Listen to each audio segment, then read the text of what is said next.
हाय. तर मी तुम्हाला आज एका झाडाविषयी अशी माहिती सांगणार आहे. तर आपण नेहमी कसं आपल्या बंगला चांगला सुंदर दिसावा म्हणून आपण आजूबाजूला जशी झाडं लावतो ना, त्याप्रकारे एक असं झाड आहे, की हे झाड आहे कदमचं. तर हे झाडाला ना, हे झाड श्रीकृष्णाचं आवडतं झाड आहे आणि ह्याला फुलं, फळं आता ही फळं आलेत आणि फुलं येतात आणि फुलं पण आपल्या श्रीकृष्णाला अशी वाहतात आणि ह्या झाडाखाली श्रीकृष्ण आणि राधा बासुरी वाजवत बसायची, असे म्हणतात.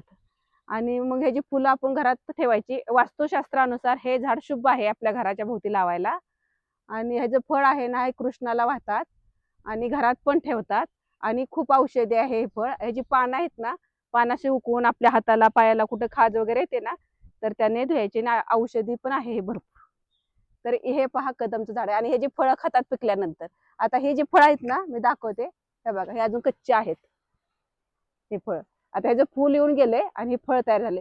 फुल तर आता इथं उमल सगळी फळच तयार आहेत. वरती फुलं आहेत, खाली त्याचं सगळं असं हे पडलेलं आहे फुलांचं वरचं. तर तोडून दाखवते मी फळ कसं आहे ते, कारण तोडून मी ठेवणार आहे माझ्या घरात नेऊन, म्हणून मी थोडं ते कृष्णाला व्हायला. तर हे बघा असं फळ असतं कदमचं. बाय, भेटू आपण पुढच्या व्हिडिओमध्ये.